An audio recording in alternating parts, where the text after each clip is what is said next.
Hey guys, I'm gonna do a Dragonlord box opening today. I've never actually opened a box of Dragonlord. Opening this on my Explorer Series playmat, which I got by becoming a member of the Explorer Series. So if you know about that, it's a Midwest convention circuit, or I guess like an event circuit. So you can travel to Midwest events. There's gonna be a bunch coming up in 2026, I'm sure, when it gets a little bit warmer. You can go to exploresorcery.com to learn more about that. And the reason that I'm opening this box is because I'm going to Sorcery Con and I'm bringing my cube, and we're going to be drafting my cube at Sorcery Con. That is the current plan. I don't have the exact details, but maybe I'll have them by the time I'm posting this video and I can add them in. But presumably by the time you're watching this, there'll probably be some details on how you can come draft my cube with me. This is the cube so far. I have some more cards that are coming, but really nice they fit in this nice Gothic box. But I don't have any Dragonlord cards in my possession, and that is why I need to open this box of Dragonlord. And I don't know if you can see it, but I wrote on here Limited Championship. This is the box that I won at Gen Con when I won the Limited Championship. They threw in a box of Dragonlord for me, so little bit of a special thing, but I just wanted to, I basically made a commitment to myself that someday I would open this box, because it was just like the one like really amazing achievement that I felt like I accomplished by taking first place at a Limited Championship.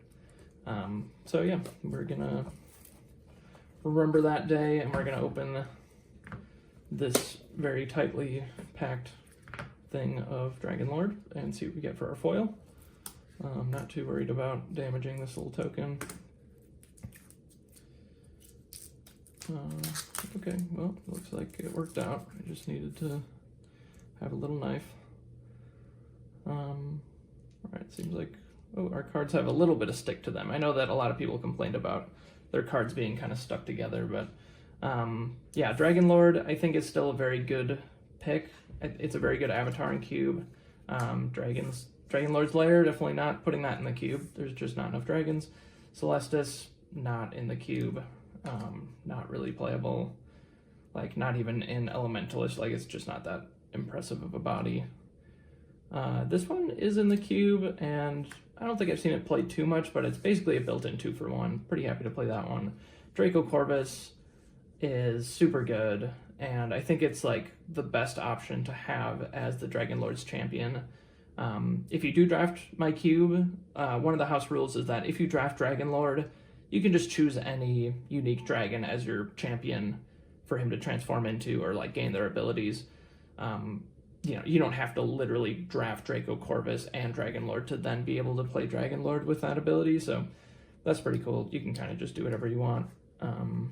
Winsong Talagellum, not in the cube. This is a good one, I guess. Like, it's just a big dude, got tons of power. Nothing wrong with that. Cube is all about kind of ramping out big stuff right now. And Shrine of the Dragonlord is a really good addition from cube. This is my favorite part of Dragonlord. I know it's probably a lot of people's favorite card in Dragonlord, but it's so good in cube. Like, the cores are quite good in cube. Ramping out big stuff, like I said, is very important. And Shrine of the Dragonlord, the last time we drafted my cube before the changes to Gothic, I made that video about how I drafted a roots deck, and one of the things I did was just pop roots, play a site, cast Shrine of the Dragonlord, fix all my mana, and then be able to cast like a 2 or 3 like triple threshold thing, which is a lot of the cards. Kairos the Archivist, I will probably never play this card. Even if it becomes really good, I probably just don't even want it in my cube. It's just such a headache to like actually figure out how to use this card the correct way. So unless there's like a huge errata to it or something, I'm just not really that interested. Cradleibetherium, there's just not enough dragons, but cool card, maybe someday. Adtonitum, that is a good one. I think that it is another good option for Dragonlord to become Adtonitum until end of turn.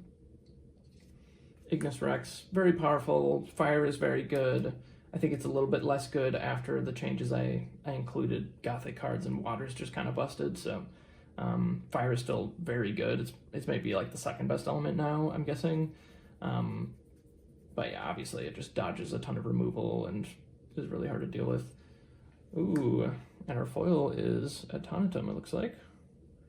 And then Vatten Draconis, I think, is also just a pretty good card for cube. It's just like a removal spell that leaves behind a 6 power body, so yeah, that's pretty cool. So yeah, I guess I'll probably put the foil in my cube, I'm not really sure. And then I'll just have this Automatum to sell or put in my trade binder or whatever.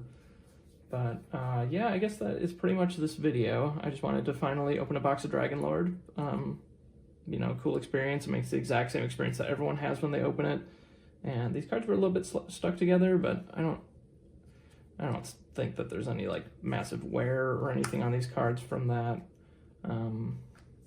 So yeah, and I'm not really worried about that. I mean, I'm just gonna hold on to these cards, and they'll just be in my cube for a really long time until someday they get power crept out. All right, I'm going to give you some extra information about the Explorer series, and at the end I will give some information about the cube drafts that I'll be doing at Sorcery Con that you can attend. All right, this is the homepage for ExploreSorcery.com. If you want to check it out, there's some information about what the Explorer series is and where there will be different events. So, and if you come down here, you can actually see the schedule of events, which I didn't realize they even had events posted yet, but there are events starting in March all the way through October. Some of these say like a date to be announced, but they all have an event listed and a location and some details about the event. You can even come to this one and you can buy a ticket to this event that's happening in Chesterton, Indiana. Every event that you attend at the Explorer series, you will receive one of these full-size tokens.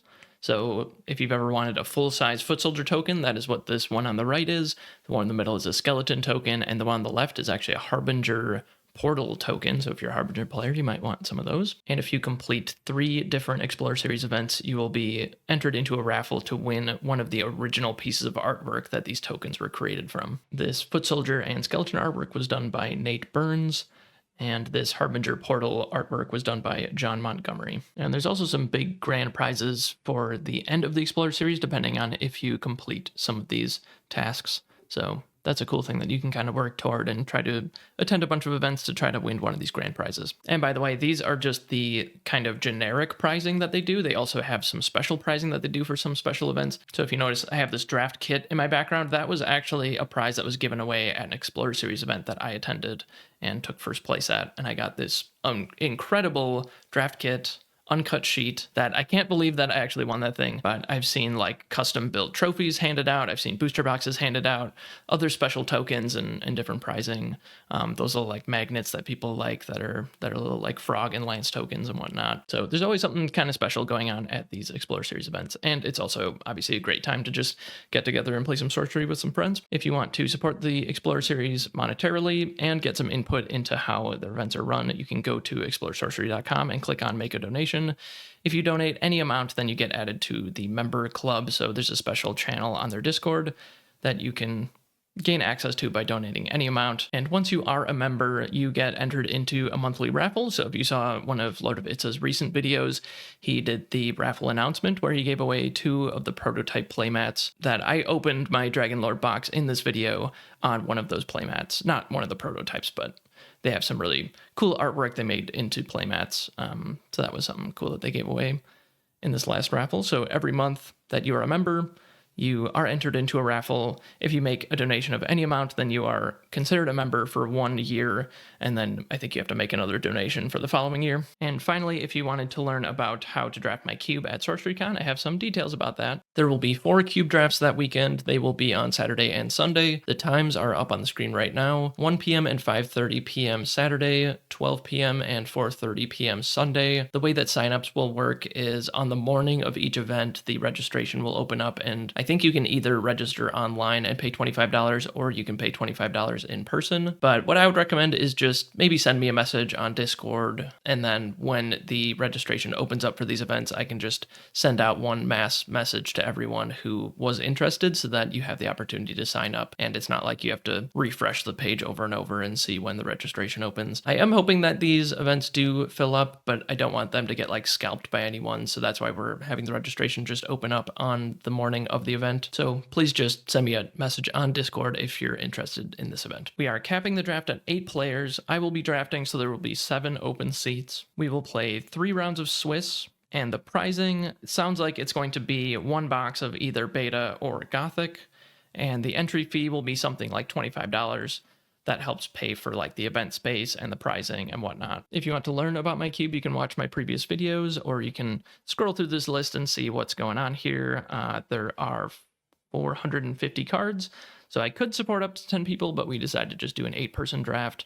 There's no duplicates other than there's 2 of each of these double threshold sites, and there's 2 of each of these dual sites. Everything else is singleton, so there's only 1 of everything in the cube. I have it nicely balanced between minions and non-minions and sites and whatnot. I will explain everything when we sit down to do the draft, obviously, but there are 17 avatars you can draft. You can look through the history if you want to. You can also read this primer, so I put some time into writing this primer and trying to give an overview of the cube. We have some house rules that'll go over and that kind of stuff, but I have this whole article written so you can kind of read up on what's all going on and give some stats and whatnot. All right, I hope to see you guys at Sorcery Con, and I hope you'll enjoy drafting my cube.